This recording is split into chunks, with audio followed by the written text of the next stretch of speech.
Sorry for the delay. And call this meeting to order at 7:05 p.m. Can a roll call, please? Trustee Ingarrett. Present. Trustee Ochapente. Trustee Salahuddin. Vice President Lee. Here. President Tejada. Here. Can approval of the agenda? So moved. Second. All in favor? Aye. Approval of the minutes? So moved. Second. All in favor? Aye. There is nothing to report out of closed session. And now for recognitions and commendations. We have November Student of the Month from Jefferson High School. I'm going to present Mr. John Harrigan.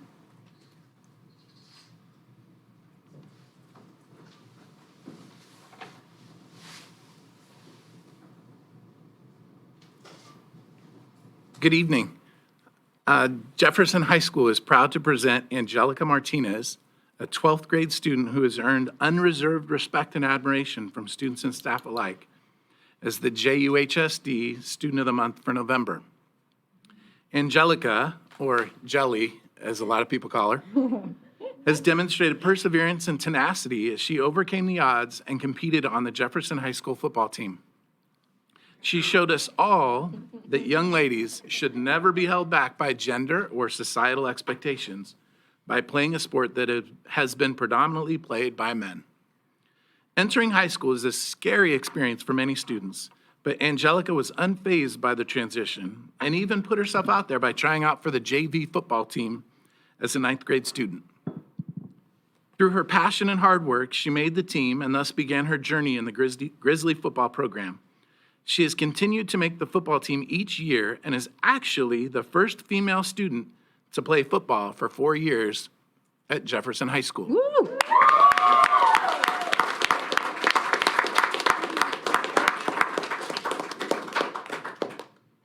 And in case you didn't know, that's like 100 years. In addition to football, Angelica has also been a leader for our Unity Day program this year. Unity Day, a new program for Jefferson this year, is designed to push students to step out of their comfort zones through activities that challenge them to reflect on stereotypes, beliefs, and actions. Unity Day helps students develop a greater understanding of their classmates and foster awareness of actions which promote unity. Angelica was one of the first students that staff recommended to help lead this new program. Just like football, she jumped right in and has excelled as a leader. She has a warm and welcoming personality and presence that helps other people feel welcome, at ease, and important. She is able to be vulnerable and genuine, which sets the stage for all of us to do the same. And she has a magnificent smile, if you haven't seen it. Her ambition, determination, and dedication has and will continue to pave the road for young girls to never fall into despair, nor feel discouraged, but hold their head high and continue chasing their dreams and passions. Angelica Martinez has truly been a role model to all current and future Jefferson High School students and the wider public who are able to hear her story. We are definitely a stronger and better community due to her contributions on campus, on the field, and in the classroom. On behalf of the faculty and staff, we are immensely proud of Angelica and forever grateful to her parents for entrusting us to be a part of her journey. Congratulations, Angelica. Jefferson High School and JUHSD are very proud of you. Yes, we are.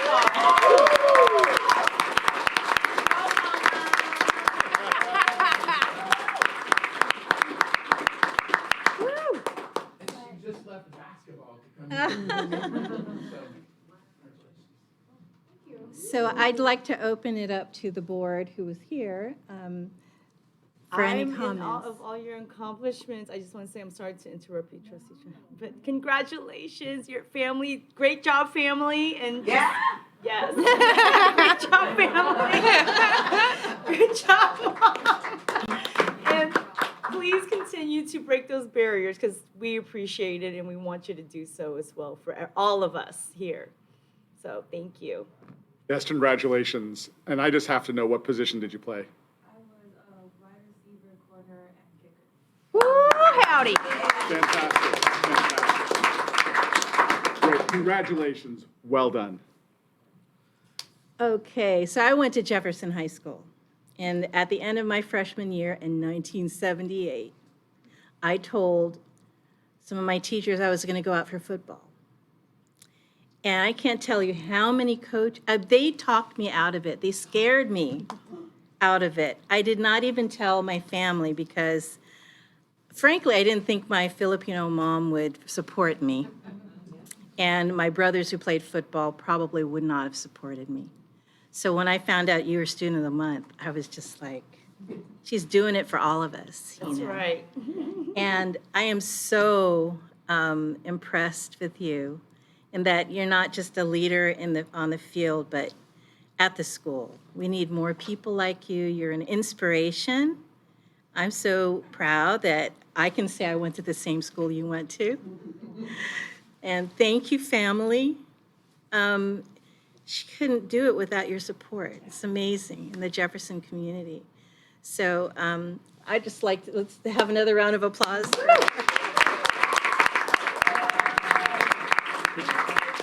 like to take a picture with you and the family with your award. If we can get over there. Oh, yeah. Yeah, thank you. Yeah.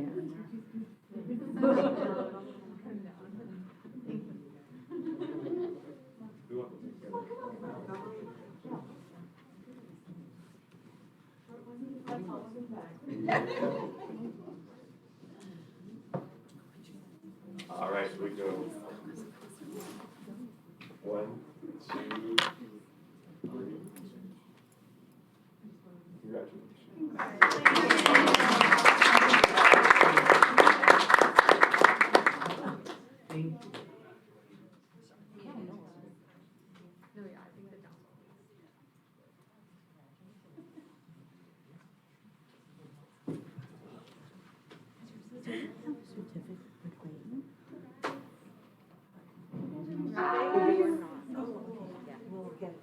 Yes.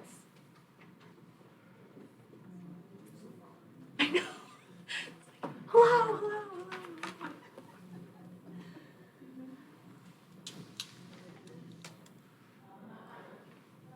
Well, that's a tough act to follow, Clayton. For sure. So now we'd like to recognize the service to our district of very special individual, Clayton Koo. Where is he? Could you stand up here, please? So Clayton Koo just finished 7 years on the Board of Trustees for the Jefferson Elementary School District. But our board would like to recognize the hard work and dedication of Mr. Koo to our district and our community. He is a JUHSD graduate from Terra Nova. He's worked alongside us on 2 of our funding measures, Measure E, our parcel tax, and Measure J, a bond. Since the pandemic, he's been at our food banks, our food distributions. He's done Ceremony Del Rey outreach and campaigning. And on top of that, he used to he helps with the gift wrapping at Ceremony with Westmore and Jefferson. So we have a certificate for you, but it's not fully signed, so we'll get that to you. But we just want to recognize your amazing work on the school board and your help with us, because we all know that if we need something done, we go to Clayton. And you've been such a great friend to us. I'd like to open it up to. Well, it's Our my board. turn to speak, and I get more than 2 minutes, unlike your board meeting last week. And I didn't expect you to be here, although I should have since you were on the agenda. But I do want to reiterate again all the things that I said about you last week, that you have been a great friend. You have been a great colleague for me. I appreciate all the conversations that we've had, all the camaraderie. I know, there are not many of us in this position. So there's not many of us to talk to when there are times of needs and when you want to look for advice and support. So thank you for all the time that I've had to call you and you've had to call me to talk things through and try to make the best decisions we can for our community and serving our students. Thank you for, directly affecting, my children's education, Riley and Bryce, who are obviously in elementary school at this time, for all the policies and ethnic studies, things that you've approved in your district to kind of bridge that gap so that when they get to JUHSD, that they'll be well-rounded and more aware of the things that they should be learning once they get here. So, I am so inspired by your gift of service to others. You are always at events and you don't even have your own kids. And for you to do that and be selfless and be of service for others in our community, I think that is just, for me, it's appreciation beyond words. And you're not here for accolades or to show people you do things. You just show up and you help. And one of your, the trustee for the city college school board, at least she comes and she says, I thought you just helped me, but you help everyone. But you make people feel like you only help them because you give so much of yourself. So for that, I'm grateful to you. I'm grateful for your friendship, and I'm glad that we're recognizing you today. And I'm glad I got to say all these other things that I didn't get to say within the 2 minutes last week. So thank you, Trustee Koo. I appreciate you personally very much. So thank you for being a friend. I'm sorry that was very long. Oh, Clayton, our board careers, at least until this moment, has basically been in parallel. I mean, I've known you 8 years now, but have been, trustee on this district and you and yours for the past 7 years. And it's just so funny because, we were at the same new board member orientation with San Mateo County School Board Association, as well as at the California School Board Association new board member training. So we've lived parallel lives when it comes to this, even with you doing all the work that you've done with Jefferson Elementary's new faculty and staff housing, which, is, again, only a year and a half behind us. And it's really fantastic to see that we've been able, again, to have parallel trustee lives. And just to echo what Ms. Garrett said, you are, it's important for those of us who are on school boards to have other school board member friends, since we're really, because of the Brown Act, we really can't really talk about some of these things with each other, but with other trustees we can. And so thank you as well for being one of those sounding boards for me over the past 7 years. And I wish you well in the next step in your journey. And thank you so much for being a friend to me and being a friend to this district.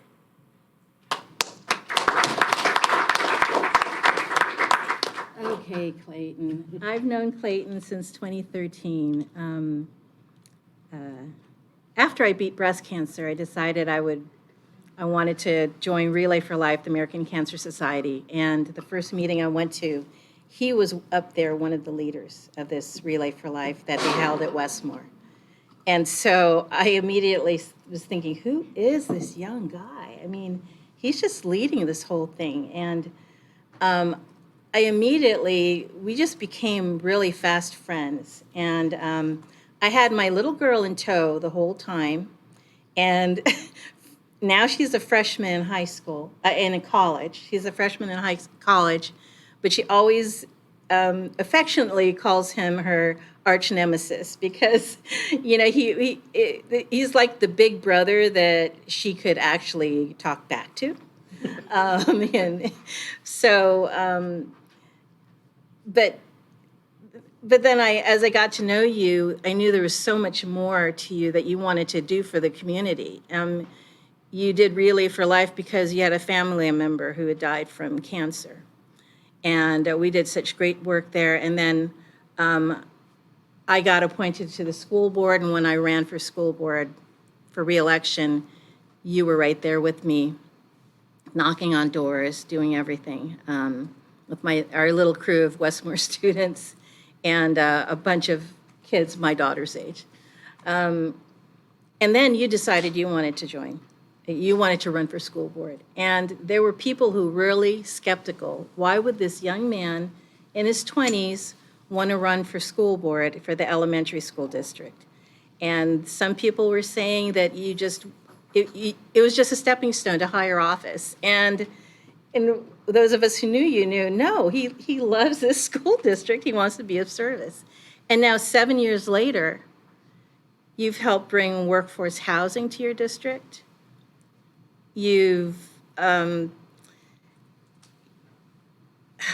I'm just kind of overcome right now because I'm looking at you and seeing how you've not aged. But you've always been so mature.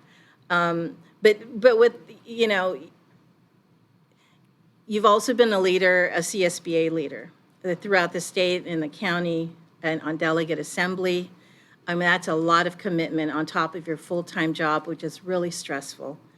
And that you and I loved working with you, helped pass the first ever parcel tax for Jefferson Elementary School District. You worked on the bond. I mean, anything having to do with education and trying to help fund our very poor districts. That's what our boards do because we have to. But I think you really love doing it. And I'm just so grateful that I could say I knew you went because you're part of my family, And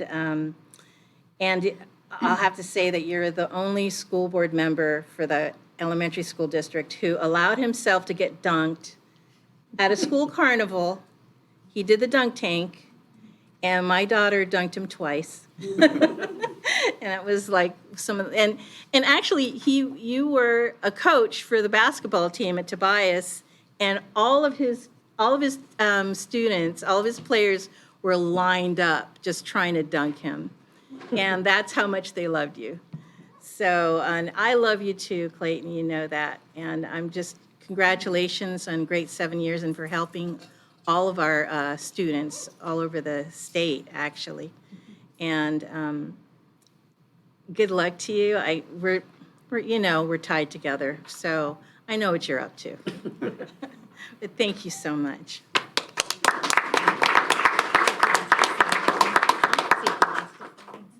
Would you like to say anything? I just say thank you for the recognition honor. Being a former high school district alum from Terra Nova, this means a lot, especially knowing that sort of being a student from Terra Nova, having gone through public schools and being able to actually make a difference in my community. Just really grateful for sort of that foundation that you provide for me. Thank you to all of you, as well as pretty much everybody across the high school district for helping me make this possible. I know there's a lot of collaboration across elementary and high school districts regarding workforce housing, ethnic studies, curriculum, you name it. So I just want to say thank you for all that, and thank you to all of you. It's been a great honor to work with you guys for the past 7 years or so in school board settings, in non-school board settings, and just, as I said last week, just kind of build lifelong connections and friendships. To me, that's probably more meaningful than probably anything else along the way. So I just want to say thank you for all of this, and thank you for the recognition today as well.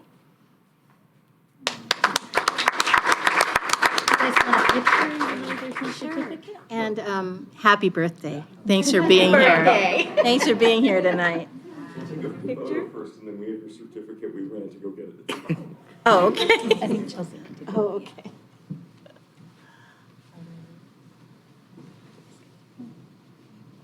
Are you coming? No.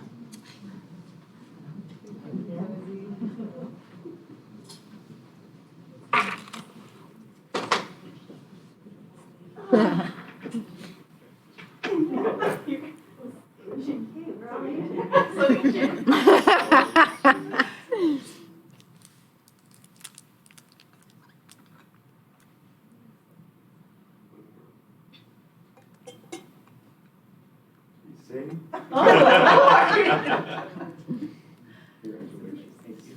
Congratulations. We're not letting you go too far. That's right. We're not letting you go too far.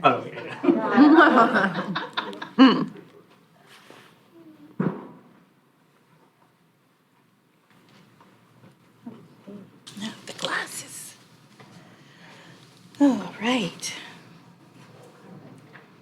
Now on for communications, board report. I'm going to have nothing to report because I think I've said enough for today. But thank you for the offer. Oh, but have a restful Thanksgiving week next week, please. And thank you all for all you do. I'm thankful for all of you, teachers and staff. That's it. Okay. Mr. Lee? I'm just looking at my calendar to see what I've done in the past couple of weeks. There's been a lot, but today we did have the Pacifica Joint Articulation Meeting, City of Pacifica, Pacifica School District, and the North Coast County Water District. So it was good to be able to just connect with them, just to see what's happening in our respective agencies. And just good to know what's happening both at the city level, also with what's going on with the Water District, and of course with PSD. A lot of exciting things, the report out certainly from the city with regards to the work that they're doing on the housing element and work with their economic opportunity studies to look at things that they are doing in the business districts in Pacifica, as well as, reporting out on just some of the issues that they have, a couple of their measures that appear to be passing, like Measure Y, which will be a revenue generator for the city, looks to be on track to win, as well as, and their other measure with regards to fireworks appears to be on its way to failing. So there we go. It was crazy. So other than that, not a whole lot. We can just keep moving on. So I attended the Student Advisory Council meeting last night. It's very productive. I always love meeting with the students. Let's see. And this Saturday at 7:30 is going to be the PCT Honors, or Pacific Coast TV is going to give their annual honors to local community members who've served the community. And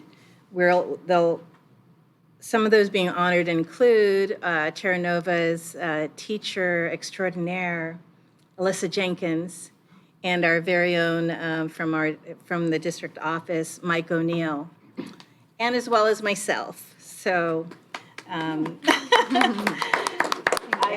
totally floored by it, but I'm completely humbled and honored. And if you would like to watch the live stream, you can go to pacificcoast.tv or watch it on channel 26 or 27. And now on for the superintendent report. So good evening, President Tejada. Good evening, everyone. Unfortunately, Ms. Presta is ill tonight and not able to join for the meeting. And I do not have anything to report other than that. All right. So now for the AFT Local 1481 report. Ms. Casey? Nothing to report. Okay. I might speak later. Okay, great. And do we have a COVID-19 update? The only thing to note is that in an effort to reduce the risk of outbreaks, the students and staff will be given COVID test kits prior to Thanksgiving break with instructions to test before they return. We hope this will cut down on the numbers of cases following holiday travel. Okay, thank you. The consent agenda? Move to approve consent. All in favor? Aye. Okay, and now, public comment? There will be one, but at a later agenda item. Okay, thank you. And now, a presentation from the Daly City Youth Health Center, Project Play.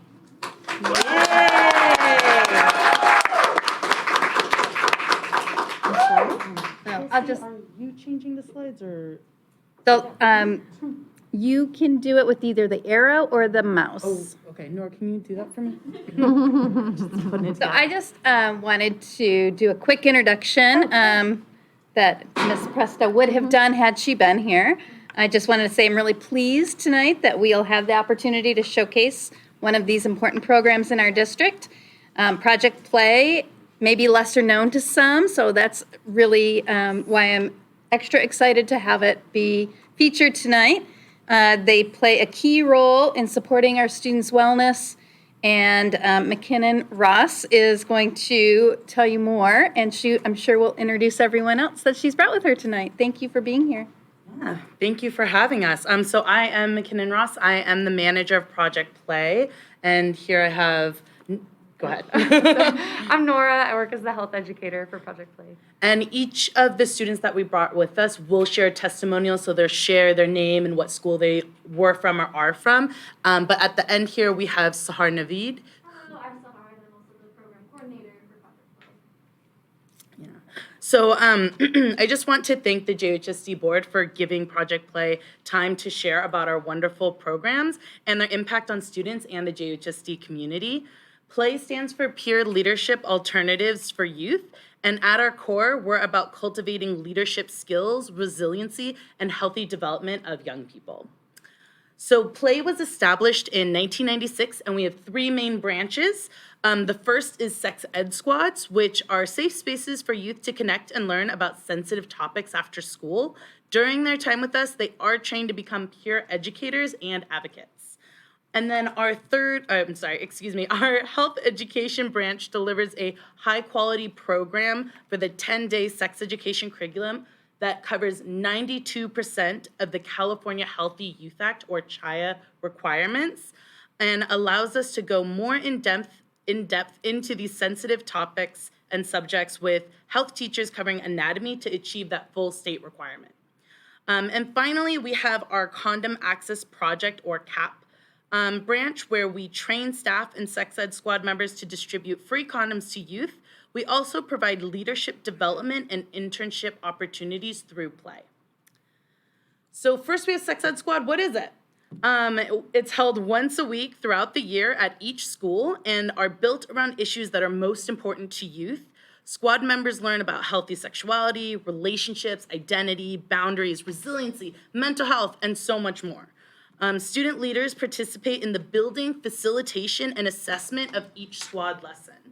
Squad members also become trained peer health educators and help us deliver the condom and barriers and healthy relationship lessons during our 10-day curriculum.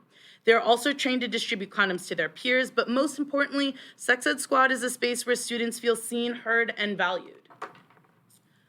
Sex Ed Squad works because everyone views their peers as more credible than other age groups.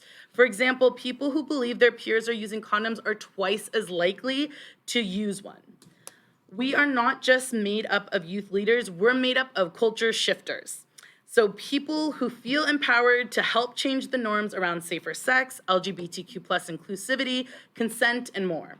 Empowering and educating young people to build the world they want to see creates an attitude shift among other students as well. Research shows during teen-to-teen education, youth are more likely to ask questions and open up than in adult-to-teen education. We have a huge impact every year at all of the schools. We train 65 to 80 peer health educators every year across JUHSD. And while our goal is a 15% knowledge increase around our varied topics, last year we had an impressive increase of 28%, as measured by our knowledge assessment surveys. Our program is not just effective in teaching new skills and expanding knowledge, our students are also actively educating their peers on school campuses. However, the most meaningful impacts of Squad cannot be measured through a knowledge assessment. Squad members experience a safe community space where they are free to express themselves and be vulnerable in a welcoming and supportive environment. Every year we see the positive impact this type of space can have on their confidence, mental health, and resiliency. So next we have the 10-day curriculum, which aims to deliver our content in inclusive and diverse ways by prioritizing youth engagement and peer-to-peer learning. This includes an English language learner adapted curriculum as well. Studies have shown that youth are more receptive to sex education when taught by a guest speaker. All of our educators go through intensive training and have a background in public health or child development. We cover important information and skill building around identifying unhealthy, abusive relationships, practicing consent, creating inclusive environments, and assessing risky behaviors around pregnancy, STIs, and more. And this is just a small snapshot of what we do. During our program, students gain the knowledge and skills necessary to make informed decisions throughout their lives. Students loved their experience with us so much that they asked for a refresher curriculum in their senior years.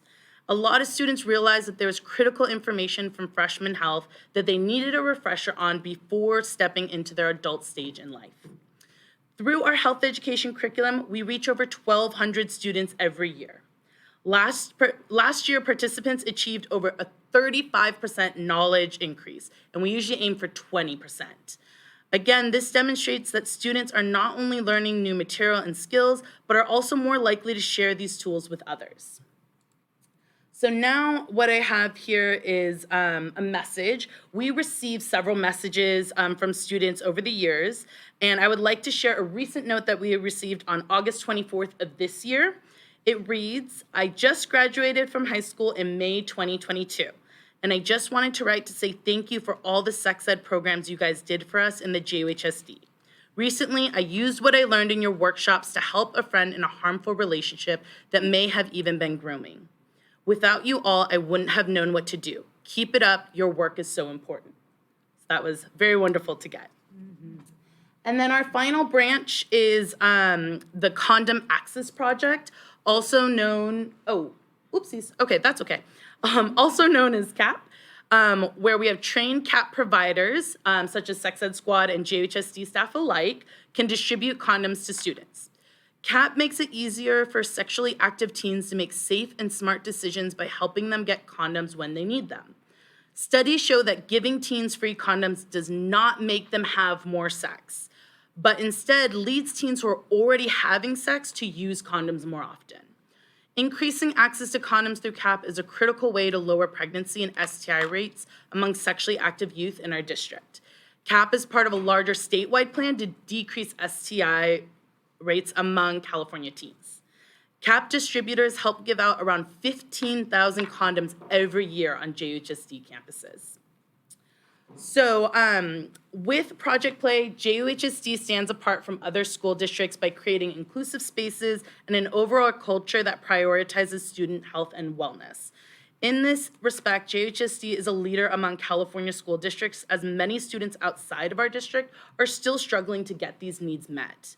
For the last part of our presentation, we have some people, some students, some youth here to tell you about the impact we have had in their professional and personal lives. So, great.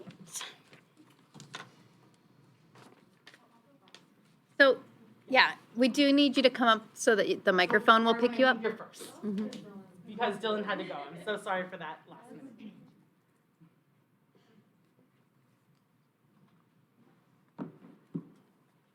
Okay. Hello, I am Arwen Grosby. I'm a former squad member and recently graduated from Westmore in May 2022. In high school, a person goes through multiple experiences, core experiences, all within the span of 4 years. It is vital that students have proper guidance and genuine relationships during this short span of time. I can recall a moment from my freshman year when I was struggling. My household wasn't stable, nor was my health.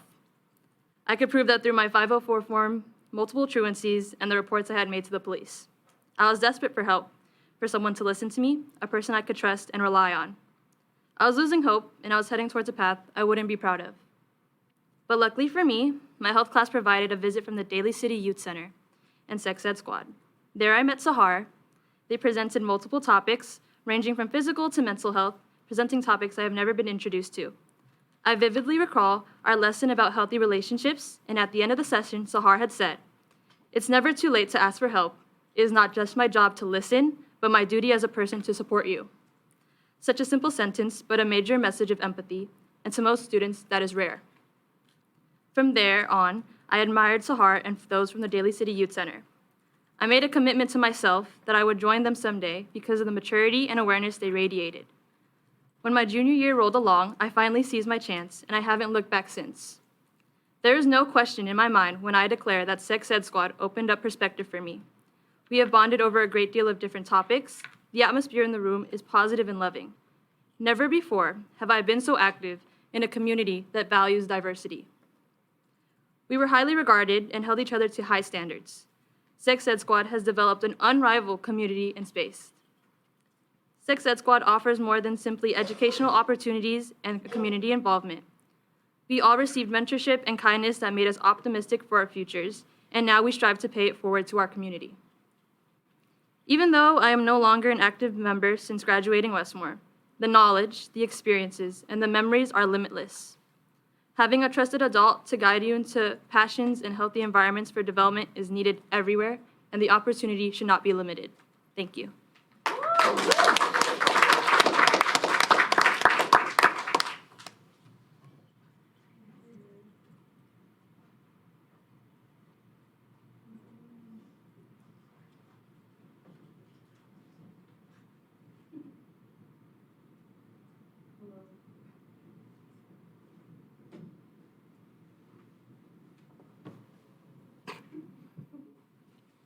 Hi, my name is VJ, and I'm a former sex ed student member from Jefferson High School student, and a former Jefferson High School student. I joined sex ed squad in my junior and senior year of high school. I learned important lessons about consent, what are healthy, unhealthy relationships, mental health, barriers, and etc. It made me realize how necessary and serious health and well-being are. The impact of having a trusted adult throughout squad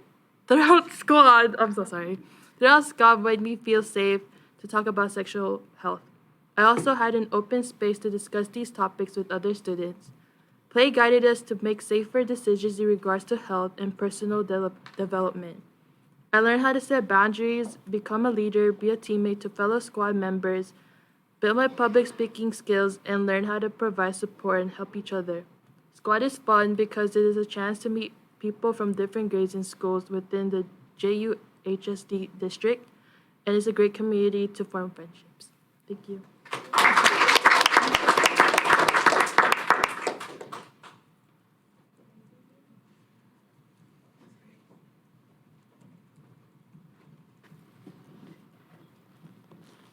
Hello everyone, my name is Ira. My pronouns are she, her. I graduated Westmore last year, and I'm the current intern at Play. So 1 minute is truly not enough to encapsulate all of the magic and everything that goes on with Play and Sex Ed Squad. But here I am, just 1 minute. Sex Ed Squad and Play has yet been such a vital role in my whole being. Finding community and feeling a sense of belonging at school was what made my high school experience special at Westmore because of Sex Ed Squad. The very peak of COVID my junior year, the virtual meetings we had weekly was what helped me feel connected with others literally during a time of isolation. It was the only thing I looked forward to every week.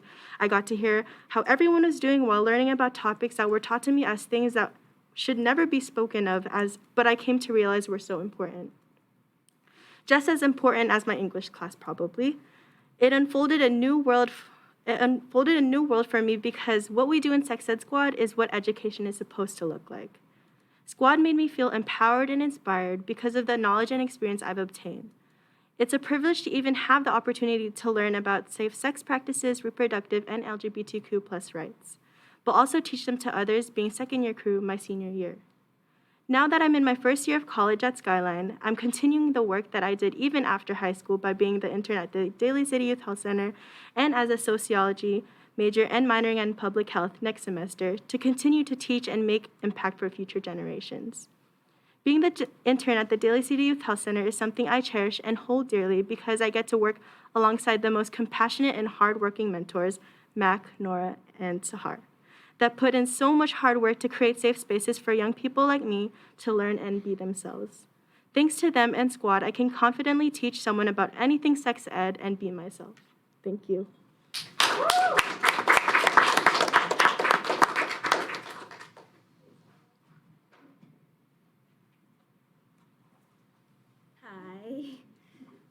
Hi, I'm Nick. I graduated from Westmore in 2019.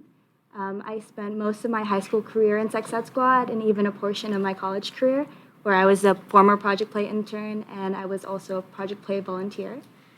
And I can say, after spending 5 years of my life dedicated to Sex Ed Squad, that it was probably the best thing that I could have done. Getting slightly emotional. The impact that Squad has had on me, on my career, on my interests, my values, and even the people that I surround myself with have been immense. Much of my time in Sex Ed Squad was spent learning and teaching about gender, about sexuality, about social justice, about harm reduction, privilege, how to be an ally, how to take care of your mental health, how to communicate effectively, and so much more.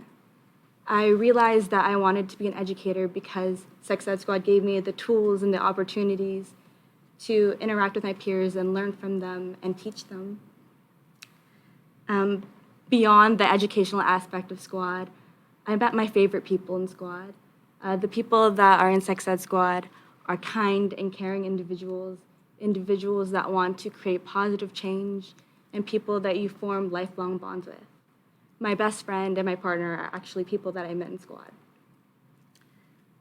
I can't begin to emphasize how important it was for me and for many other Squad members to have had a place where we knew we were being heard and understood and accepted and loved. The sense of community and belonging that I felt in Squad is priceless, and I did not expect to be emotional. I'm so sorry.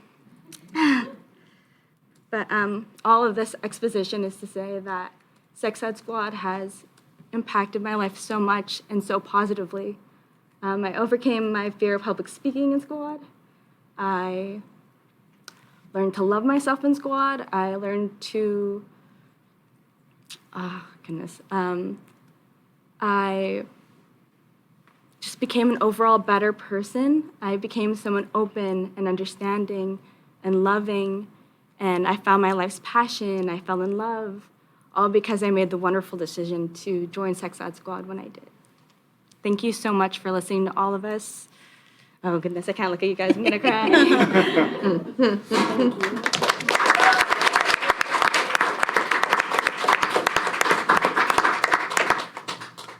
And then we had one student who had to leave early, so Sahara's gonna read this testimony, their testimony.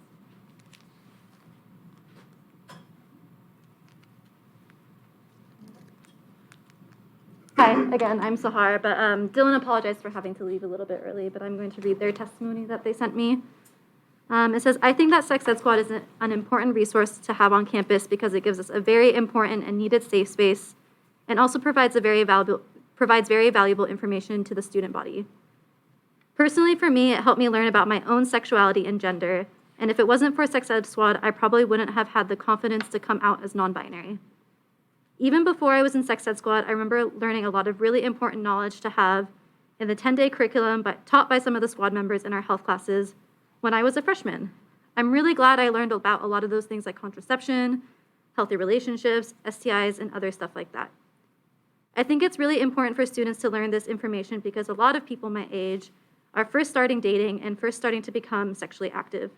And this information can legitimately save lives.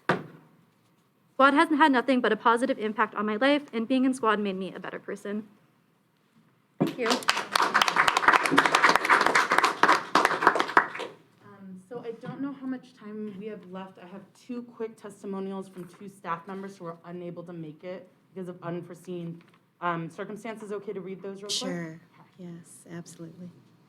So the first one is from Melissa Ambrose, the wellness coordinator.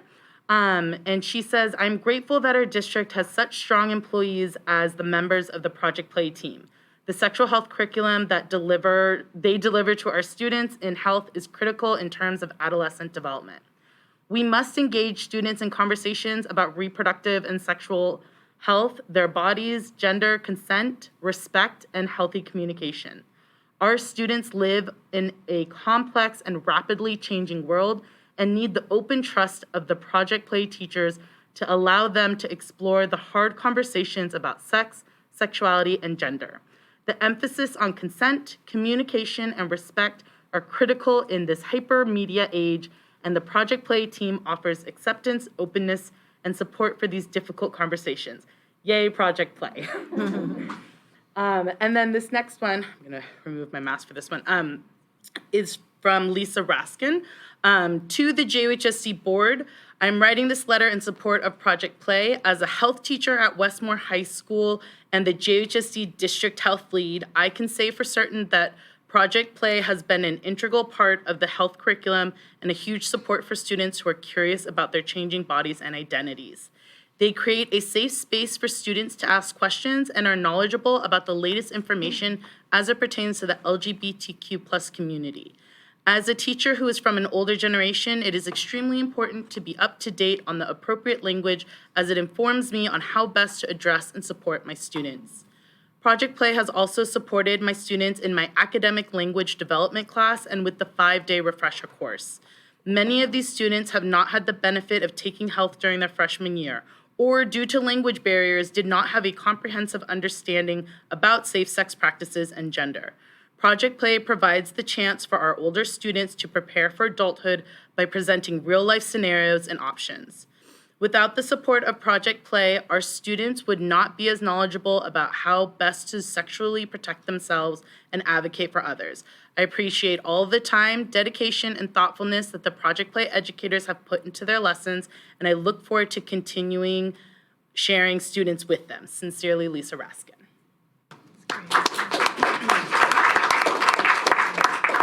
And I just want to say again, thank you so much for your time and attention. Open it up to the board. Thank you for your time and attention.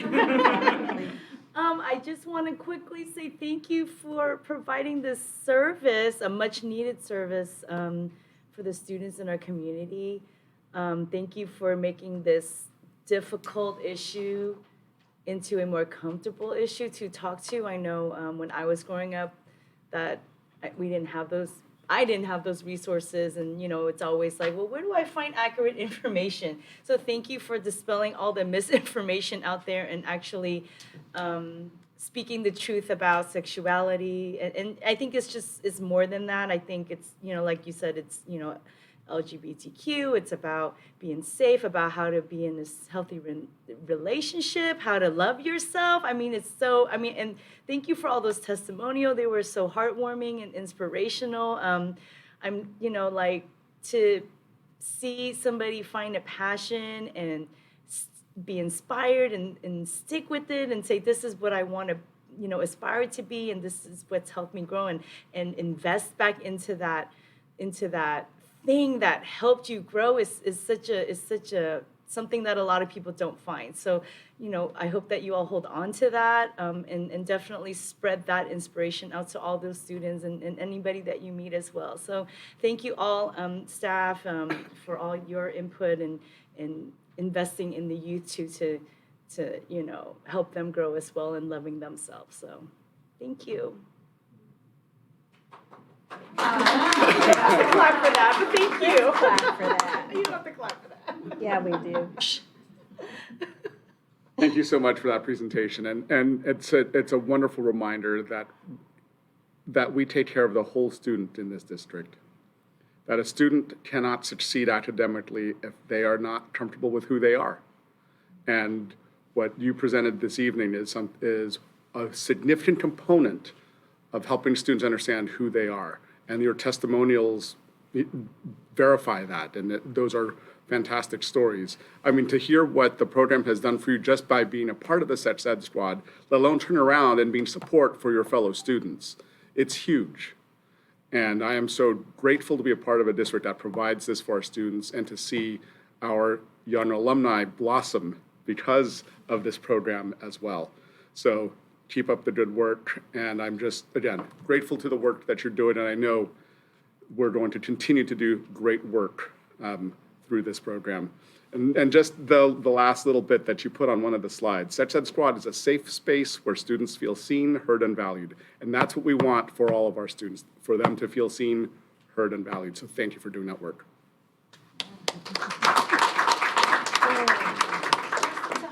I know you're going to speak. I just want to remind that we do have a blue card on this agenda. On this? Oh, yes. okay. So after you're Great. done, we can Perfect. call Thank on you. the blue card. Yes. Thank you. I'm trying not to get emotional here because I like to think you save lives. You're saving lives.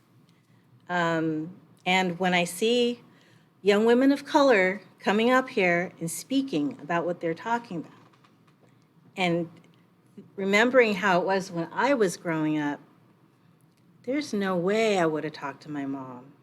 There were no safe spaces. All I did was turn to my friends, and they didn't know anything. I mean, I remember not being about 16 and not knowing how babies were made. Really, 16. And I got my sister's college textbook, and I saw the sperm fertilizes the egg, but how does that happen? And it's not in the book. So I went to church, and when my friends told me, I went, no, and I was 16. And I'm going to say something really, really personal. I was at 15, I didn't know it, but I was being groomed by a coach who was my friend. And I would tell my friends about it, and they would just go, ew, just stay away from him. I didn't go to any adult, not one adult that I go to. Now, safe spaces that you're creating, it's so amazing to me. I'm so glad you came and presented, because I really didn't know the expanse of what Project Play did and the impact that you're having on people, and that how really, truly vital this program is to our students. And I'm really grateful for all the work that you're doing, and I'm happy for us to continue providing these great services and connecting. And I want to visit you and hang out, see what you guys are doing. And because, it's about connections. And my daughter graduated from Jeff last year, and she used to talk about Sex Ed Squad. But I used to always think it was, oh, how you get condoms? That's what I thought it was. But she was talking about, unhealthy relationships. And I said, that's what you're learning there? I did not know that. But now I know even more of what you're doing. So thank you so much for coming. And I will come visit. Yeah. I'll send you an email. Definitely do that. Very interested. Thank you. Thank you so much.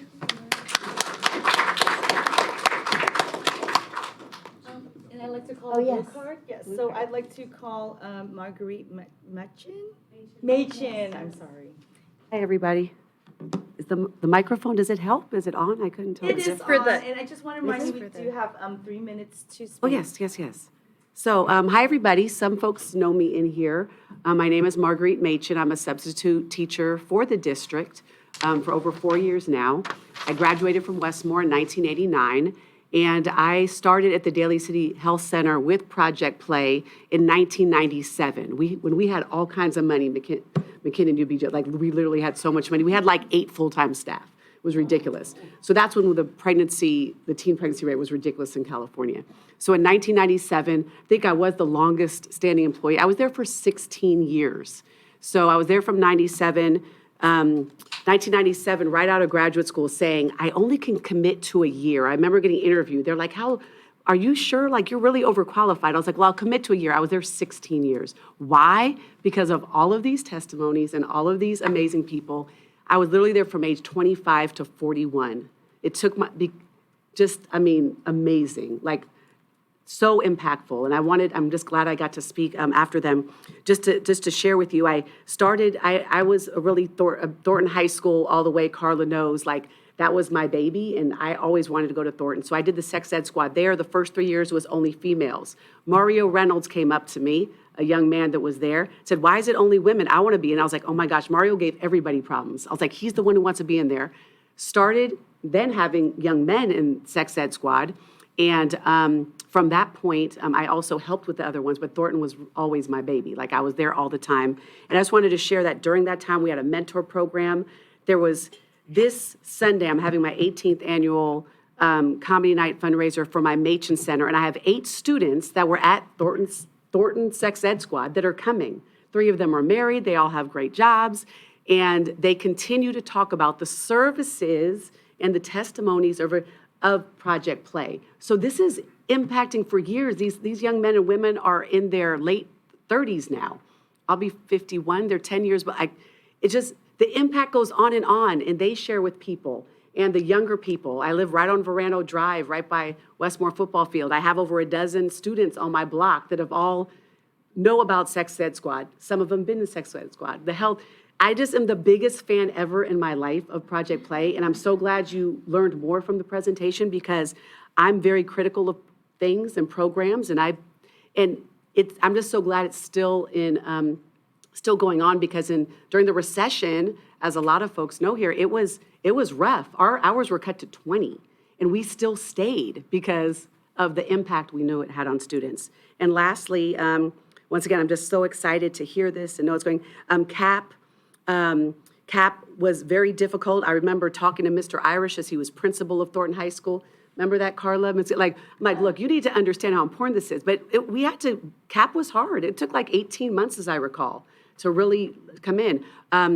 Sexual orientation and homophobia to have one day. I remember talking to Mr. Crilly about that. Like, there's been a lot of work that Project Play has done and impacted the school district with support of staff and teachers and the board. And I just wanted to recognize that tonight. I'm so glad I was available to come to share that how amazing and the impact it's had on generations and generations to folks I'm still mentoring and seeing to this day.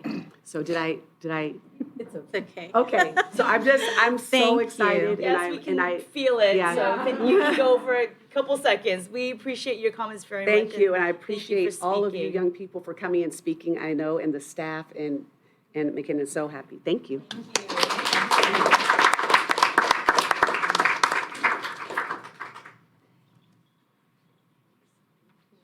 And now for our Thornton High School updates, Ms. Baca. Good evening, President Tejada. The next several board meetings, there will be principals coming to present and highlight some of the cool things that's happening at their school site. So tonight we have Dr. Marenko and his staff to present on Thornton High School. Dr. Marenko. Oh, let's clap. Like the shorts, Dr. Marenko. Squeeze as much of summer as I can. I see. Summer is over, unfortunately. But that's okay. It's here in spirit. Well, as I begin and I prepared my slides here and you have them up here on the screen, there's a few things I'd like to say. The first is I can't wait to go home and talk to my daughter about what I witnessed today with the Student of the Month at Jefferson High School. The second is we benefit greatly from Project Play at Thornton High School, so very thankful to be part of your presentation too. And I also want to take the time to introduce the Thornton staff that's here. Carla Talkoff, Alan Vu, Hanoi, Lee Madrid. They're here representing as well as representing those that were unable to make it. And then just a special shout out to our AFT president, Ms. Monica Casey. Without her and her openness and guidance, the school was still, the school continues to be as successful as when she was principal. So thank you. So with that, if I could think of a singular document that outlines and holds our school accountable to what our goals are for the year, it's the Single Plan for Student Achievement, or the SIPSA. And I'd like to share what our vision is before we begin. And it's aligned with our equity statement for our school district, as well as the to and through for JUHSD. And it reads, Thornton High School's vision is to equitably provide our students with the academic tools and skills to achieve post-secondary success and become responsible citizens, promoting self-worth, social emotional growth, and community engagement. So we pride ourselves on having high expectations and meeting those expectations every day.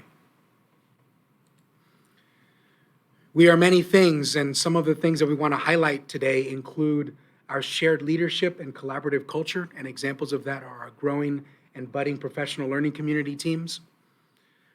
Our foundation over the last couple of years, not only because of the pandemic, but because, to your point, Trustee Lee, about the holistic approach to students, is why we focus much of our work on social and emotional learning.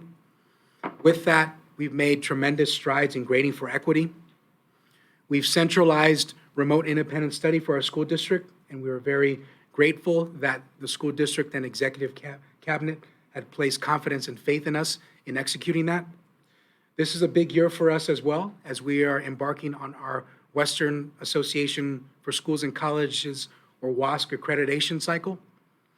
And the backbone of what we do at our school is the multi-tiered systems of supports framework for addressing the needs of all students. We do many great things, but we also have needs and we also have challenges. We have challenges with attendance. Because of our schedule and because of the schedules that many of our students have, we also face co-curricular experiences. We also have challenges in identifying or early identification of students to Thornton. And there's many barriers that we are looking at to identifying how we can explore and expose students to the Thornton model at an earlier point when students are credit deficient or in need of a change to their academic setting. We have many ways that we engage our families, yet we can still improve on our family engagement. We have many staff members that provide lots of mentoring to our students, yet there's still room for growth in that area. And we are embarking on many different ways that we provide social and emotional learning for our students, yet there are additional ways that we can leverage our partnerships with Project Play or our partnerships with success centers, fresh lifelines for youth, that can also align with our social and emotional learning goals. So with that, our planned improvements include the expansion, not the contraction, of intervention. We want to be able to provide access to employment, health and wellness, and career opportunities for our students. We recently raised our graduation level to a point where we are no longer a school in comprehensive school improvement, yet those graduation rates can increase, and we'd like them to exceed 80%, with an attendance rate to exceed 90%. And also, areas of planned improvement include additional ways that we can engage families. We have 3 goals and strategies on how to improve that. We have an academic goal, we have a family engagement goal, and we have a support services goal. So with the academic goal, we want to continue to evaluate grading for equity and expand our universal design for learning models. We want to assess and continue to assess using a variety of indicators, not just state testing, but also ways that we do that every day in our classrooms and through summative assessments to drive our instructional practices. And we want to continue to collaborate. Our culture at Thornton High School has and always will be a culture of collaboration. And ways that we do that are through professional learning communities.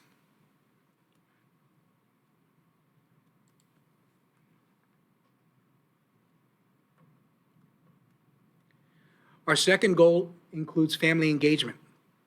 We want to increase community partnerships. We have great partnerships now, though we can increase those so that we can have yet a greater presence as a community member. And we want to also outreach through multiple methods and languages. We've increased our outreach through newsletters, through our website, through what we used to call back to school nights, what we now call family community celebrations. And there are ways that we can continue to expand our exposure and our outreach to families. Our third goal includes support services. We want to expand our support services that are aligned with the American School Counseling Association model. We want to continue to improve our attendance rates, and ways to do that include addressing root causes to provide targeted support services. And we want to continue our social and emotional learning model and framework at a variety of different levels, not just at the classroom level, but at the school-wide level, at the community level, and at the family engagement level. When we look at expenditures, part of our success as a remote independent study program includes our partnership and our investment in Ingenuity, which is our learning management system, which is at a cost of about $36,000 a year. A big reason why we are successful in our work with our students has to do with our investment in our staff. So it's important that we continue to invest in our staff, and we estimate that at about $10,000 a year so that our staff can continue to develop professionally in a variety of different ways. Field trips, or what we now call community-based instruction, at about $5,000 a year. And examples of that include exposure to workforce development programs, community colleges, and universities, as these are the next steps for our students. Instructional materials in the area of about $10,000. An example of, as we know, instructional materials are expensive, and an example of that is the new lab equipment that we received for our science department. And continue to invest in our school social worker, which is split funded between our school site budget and the school district, which allows us to expand services, not just for our students, but for our families. So in conclusion, I'd like to thank you all for the opportunity to present to you all. And I also want to give a special shout out to the executive cabinet and to the school board, because you've been tireless advocates for Thornton High School. Thank you. Any questions or comments from the board? I'm speaking a lot tonight. I feel like It's good. lots of gems here. Well, I think everyone knows how I feel about Thornton High School. My family personally have directly benefited from the services and support of all the teachers and staff at Thornton High School, including Dr. Marenko, Ms. Casey, Ms. Carla, Mr. Vu. So I am always going to advocate for all the wonderful things that you are doing to support the students there. Sometimes we all just, life happens, there's challenges, and for Thornton to be there to help pick up those pieces and bridge those gaps and meet the students where they need to give those services so they can kind of get to where they need to go, not necessarily the traditional way, but to show that students there are other opportunities other than what everybody else is doing, that you can still be just as successful, I think speaks volumes. So again, thank you all for all the hard work that you do and continue to do to support the students there. So thank you. I appreciate you. Thank you for the presentation, Dr. Marenko. Just one quick question, really. What you mentioned rating for equity. And you're evaluating it. Whereabouts are you right now with regards to that? Thank you for asking that question. We have a contract with an individual, Dr. Eric Twaddell, who works with a very prominent organization across the country. So we have the benefit of collaborating with him. Ms. Baca has connected us with Dr. Twaddell.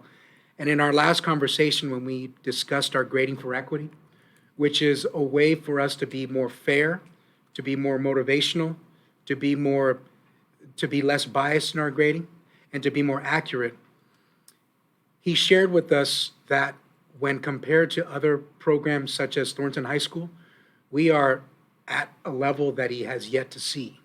And it is a direct result of the teachers and counseling staff and all the staff just rallying around to learn more about how can we be more fair, how can we continuously motivate our students, that if there is a grade that they had wanted to be better, that there is another way. And it helps reinforce that grit and resiliency and determination that it's in every Thornton student. Thank you. Thank you for that. Good presentation, of course. Thank you so much to you and to the team for the stellar work you continue to do at Thornton. I always love coming over there, and I think I'm overdue for another visit, so I'll make a point to get over there. Yeah, thank you so much for your presentation.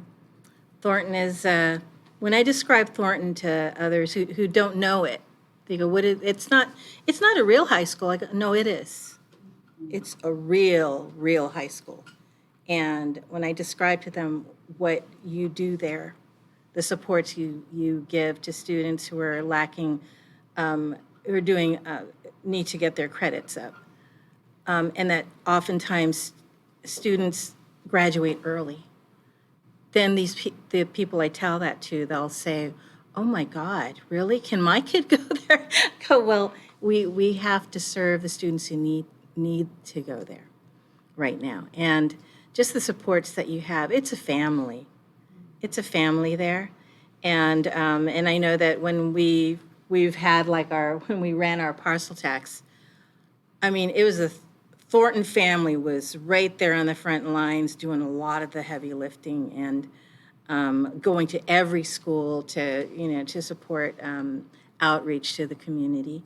It's just that kind of place, and I'm really grateful for everything that you and the staff are doing for all of the students there. It is an incredible school, and I'm really thankful that we have you at the helm, and because I know it's deep there for you. So thank you very much. Thank you all.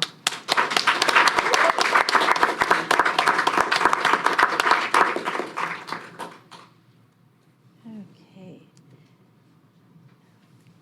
Now for the 2022 CASP score updates, Ms. Baca.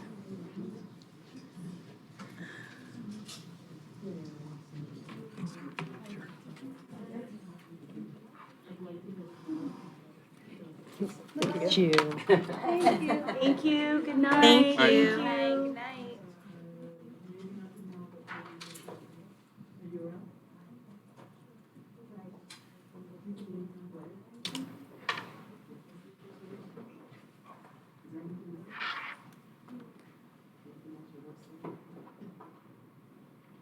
All right, see what happens when we talk about it.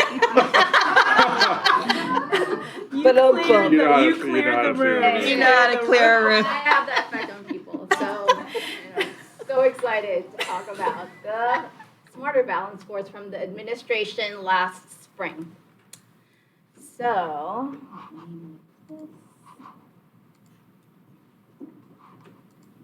okay. So just as a reminder, the CASP system is like an umbrella with many canopy of assessments. So tonight I'll be focusing on the 21-22 Smarter Balance assessment scores in English language arts and math, and also the California science test, and then the California alternate assessments for ELA, math, and science. The other parts of the umbrella are optional, so we will not be going over that. So before I show the scores, I want to give a little context on the testing history of the CASP.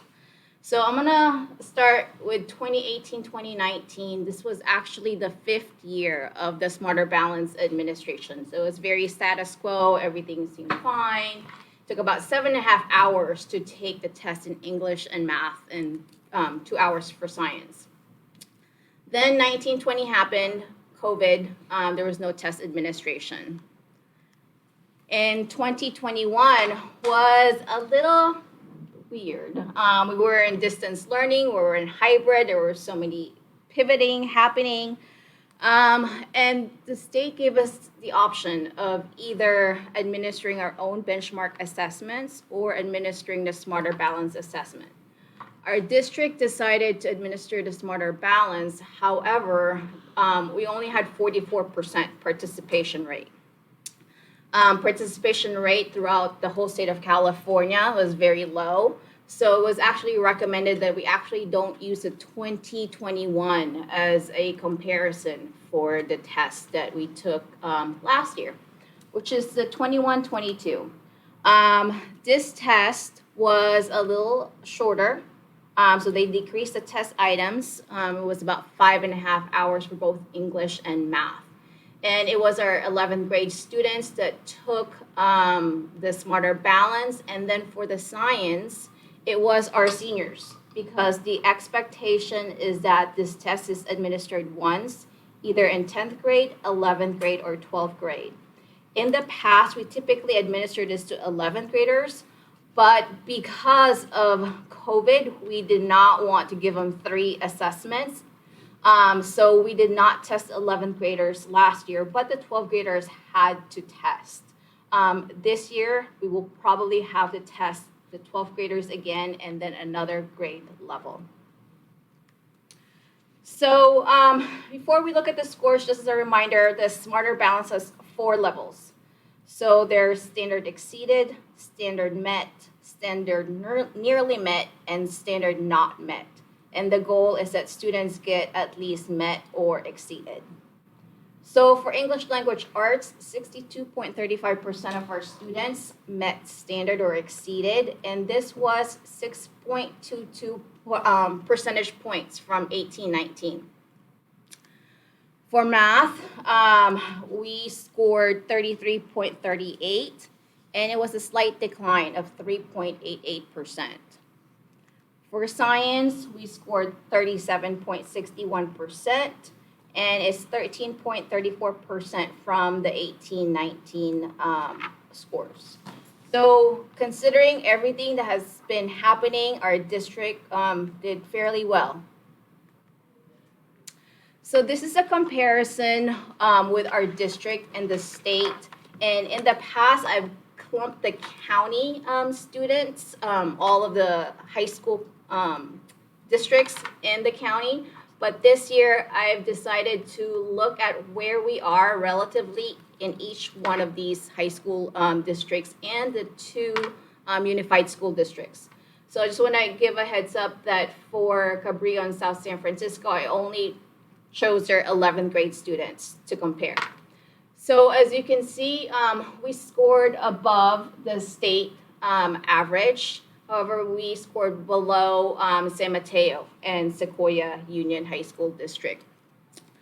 All of the districts but one increased their scores from 18 to 19.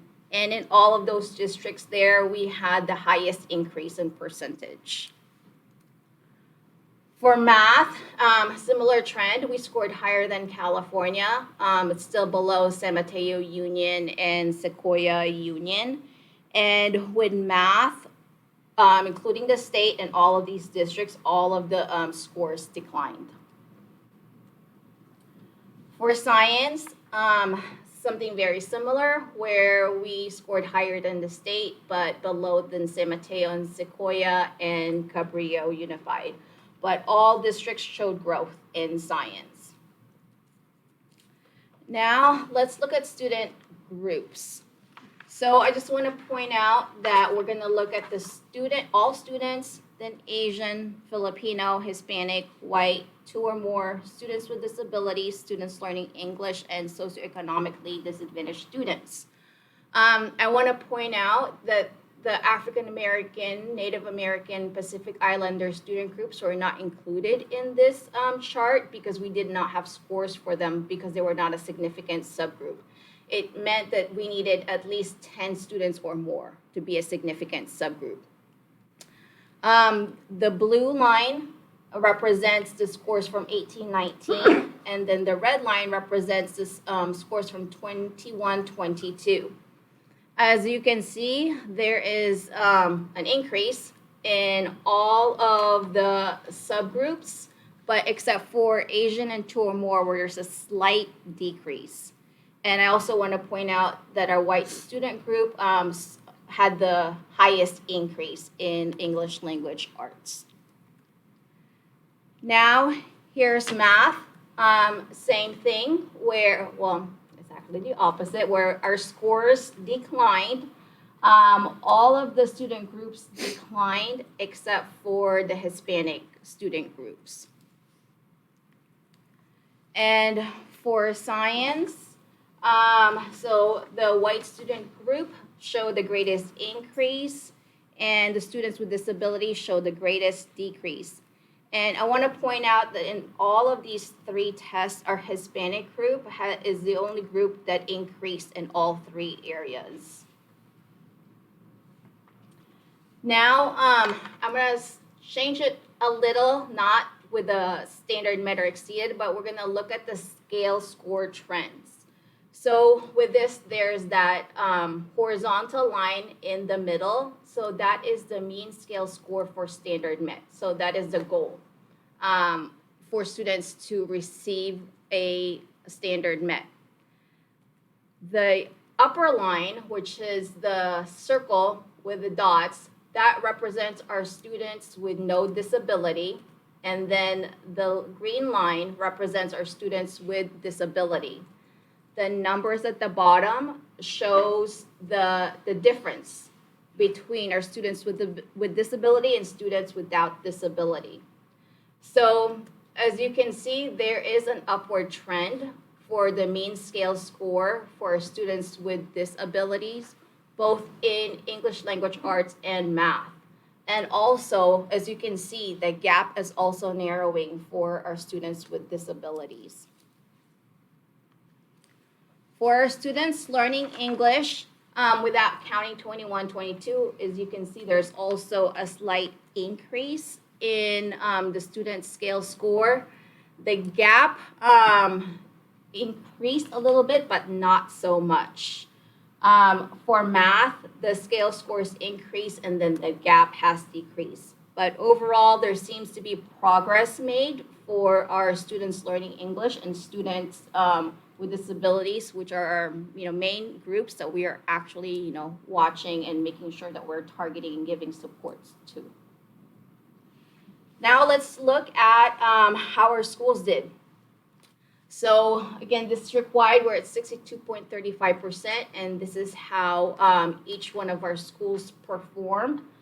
The arrow is a comparison from what it was in 2018, 2019. So as you can see, for both Jefferson and Oceana, there was a slight decrease. But for Terra Nova, Thornton, and Westmore, there is an increase.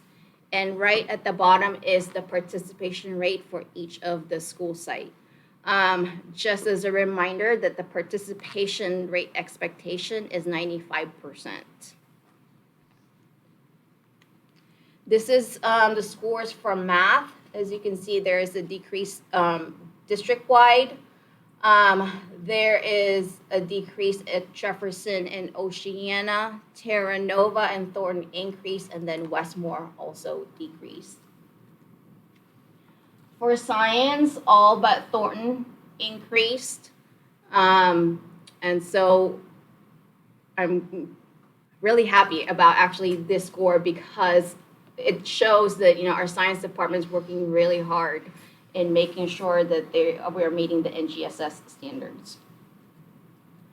Here's the California Alternate Assessment results. This assessment is for students with significant cognitive disabilities. 0% of our students met or exceeded standard in this area, but we did have 100% participation rate. And then for science, we do not have the scores available yet. So again, this is just a summary of findings that I had gone over. And finally, I'm, like what I said earlier, I'm pretty happy that, our scores had gone up and I couldn't really pinpoint one single thing that caused, the increase, but we have implemented some changes from 2018 to 2021. So as an example, we've increased our use of tech tools, or instructional technology. So those are just some of the examples that I had written there: Google Classroom, Screencast, Gizmos, so on and so forth. We have increased our social emotional support, as you heard from Ms. Ambrose a couple of weeks ago. Our teachers and staff have looked at grading in a different lens and more of an equitable lens. Dr. Marenko talked about it in his presentation, where teachers are actually looking at their grading practices and see if it's either harming students. So for instance, there's a lot more teachers now that are giving retakes and redos. They're looking at not giving the 0 to 59%. They're changing their scale. We're at the very beginning stages of this, but we're really carefully examining how we're grading our students. Inclusion, we now have more students in the general education setting getting content standards. And so I just want to point out Terra Nova High School specifically because I believe in 1819, I think it's an ELA where they had like 0% students with disability that met or exceeded standards. And now I believe they have like 16% or something like that, but they have increased their scores. In addition, we're working with Courageous Conversation on how to really have tough conversations about the systemic racism in our school system. Our administrators are getting trained right now, and our plan on January 25th is to have a PD district-wide for all certificated and classified staff to partake into introductory to Courageous Conversation. And in addition, some of our school sites have implemented flex time, advisory, 4x4 schedules, so they're changing their schedule to meet the needs of our students. So those are just some of the new things that's happening, but I want to point out again that, we're continuing constructing meaning. We've had that initiative for many, many years now. We have our wonderful instructional coaches and our director of curriculum and assessment who's really, helping us lead this work, and along with, many teachers and staff. So with that, that is the cast for 2022. Thank you. Do you have any questions or comments? Lots of questions, lots of comments. Thank you for the presentation. I don't have that many questions or comments, but we're just initially implementing the grading for equity. I know we talked about it before, and is it just per teacher basis with the implementation, or is it something that, I guess it's hard to kind of implement like a certain set of, I guess,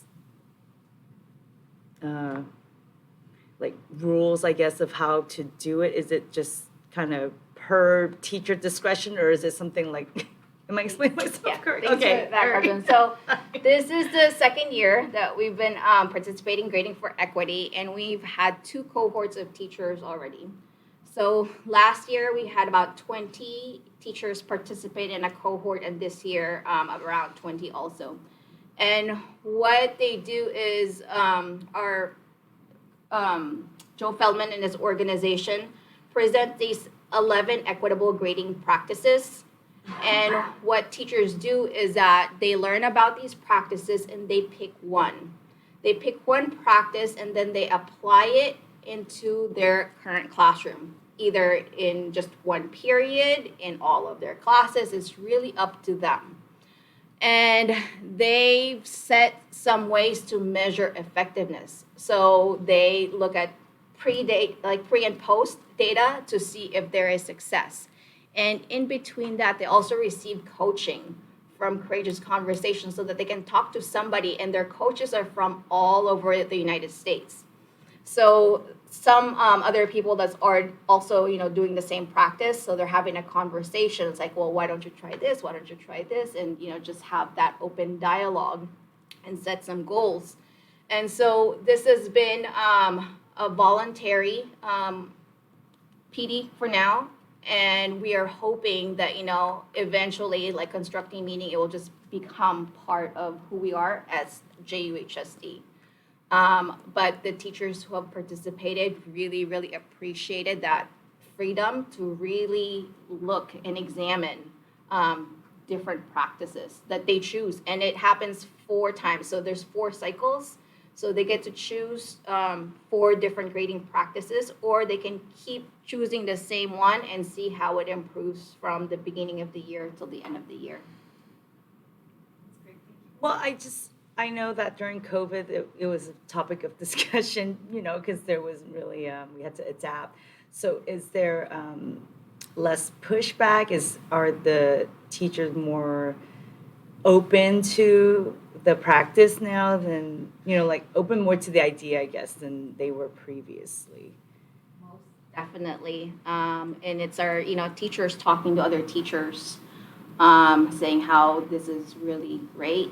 Students feel more confident that they can improve their grades.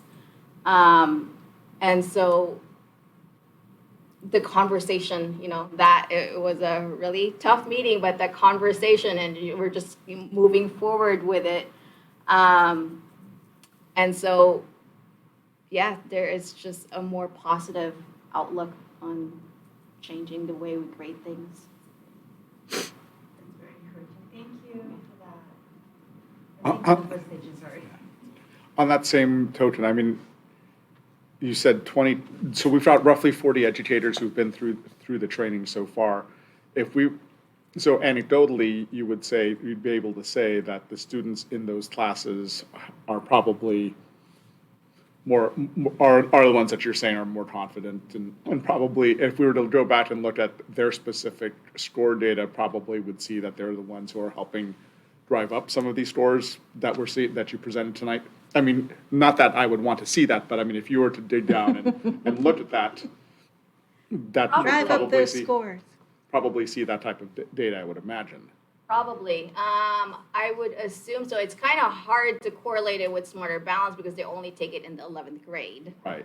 But one of the things that we can look at is the Renaissance ELA and Math, which is their benchmark assessment that they administer in 9th, 10th, 11th, and 12th grade. So it's something to, really look at. The other thing that Grading for Equity does is that they do a student focus group. And so it would be interesting to hear from the same group of students from who had teachers who participated in this PD. I believe there's also going to be a parent meeting about grading for equity sometime in spring, so that parents are also aware, because this is a change in mindset.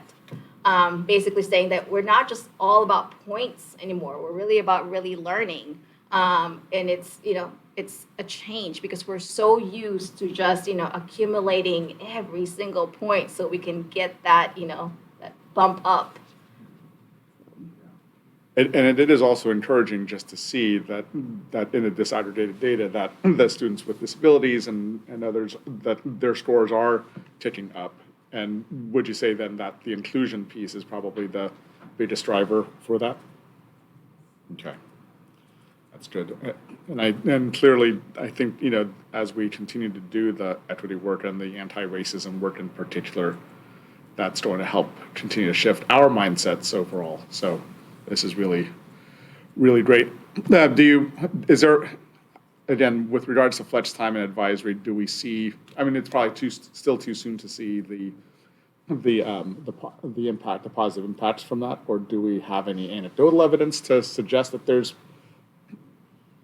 From the teachers who are participating in Grading for Equity, having that flex time really helps, especially when students have to make up assessments.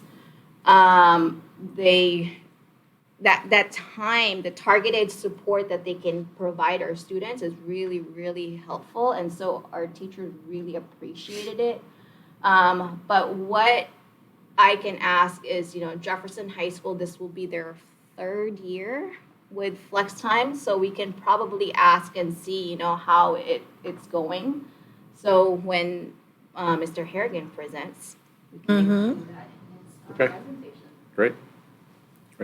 Thank you, Ms. Baca. As always, thank you. Yeah, I think, so Terra Nova has flex time now, yes? All schools have Except flex time right now Westmore. except for Westmore, but I know that they're having a discussion right now or this year to see if they can implement it the following year.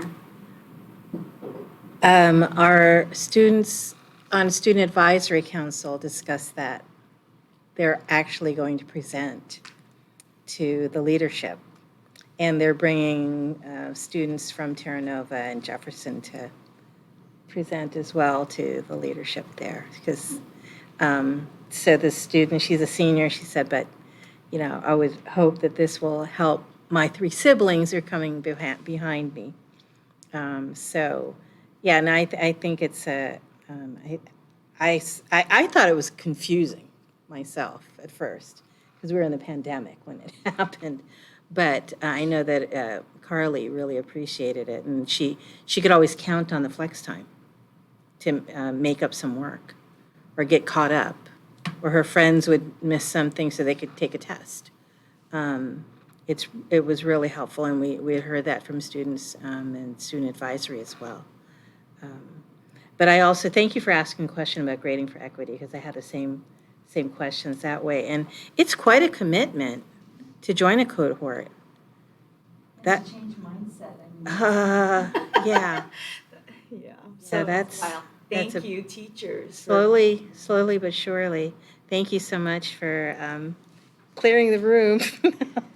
No, no, I'm kidding. One more No, thing this about is grading great. for equity that I forgot to mention is that our administrators are also participating. So one administrator great. from each site also has, we have our own cohort that we talk to around like the United States. It's fascinating how many, districts, like, Santa Barbara and New York, participating in this. So it's That's great. That's great. I'd love to hear more about that. One last question. Are we using a particular year as a base year, considering that a lot of these initiatives we've started over the past 3 years? Is 1819 sort of the base year that we're using for our own purposes? What would you suggest?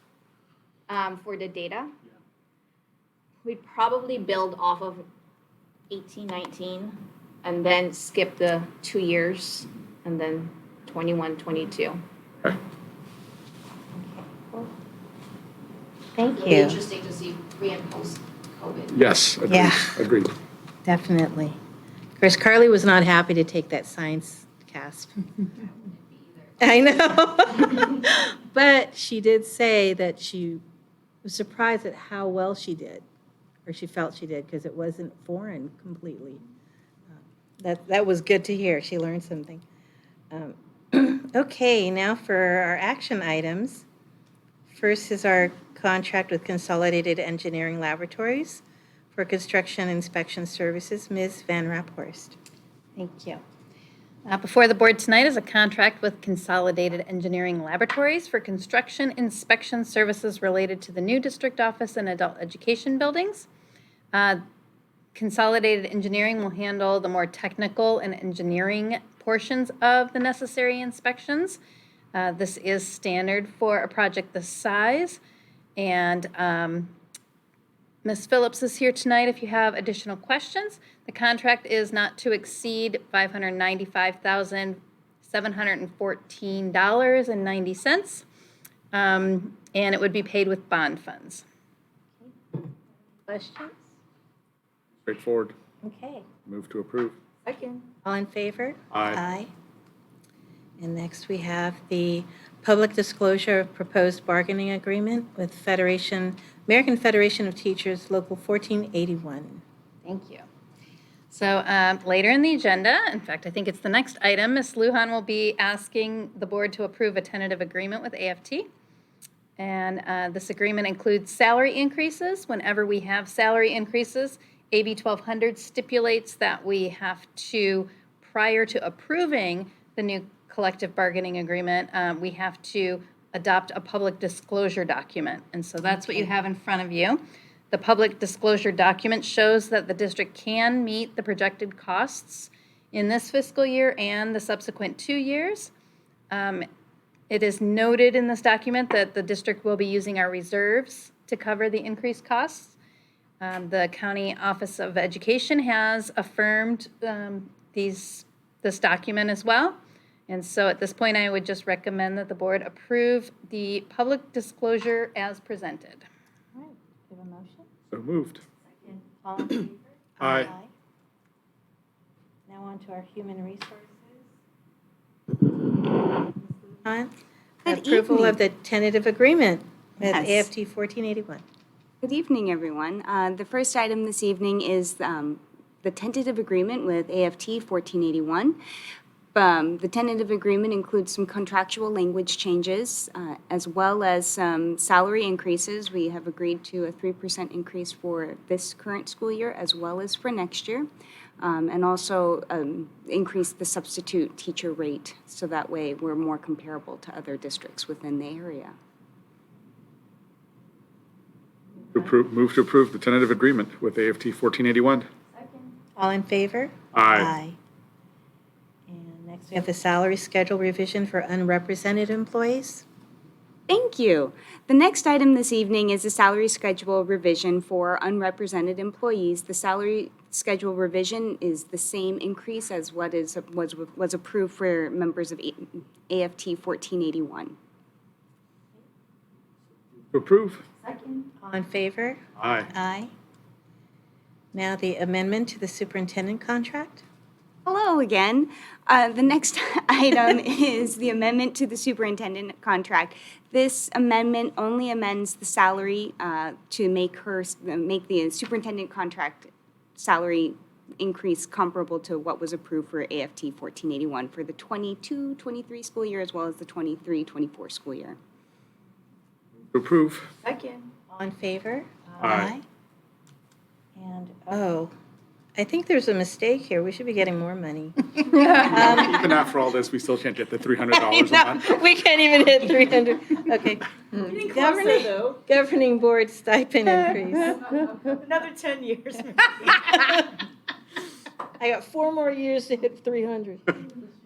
Goals, hashtag goals. Sorry. Move to approve. Oh, wait, she did not. Oh, sorry. Oh, did you want to go? Sorry. You really want that 286, Oh, huh? man. Oh, no, 294. Go ahead.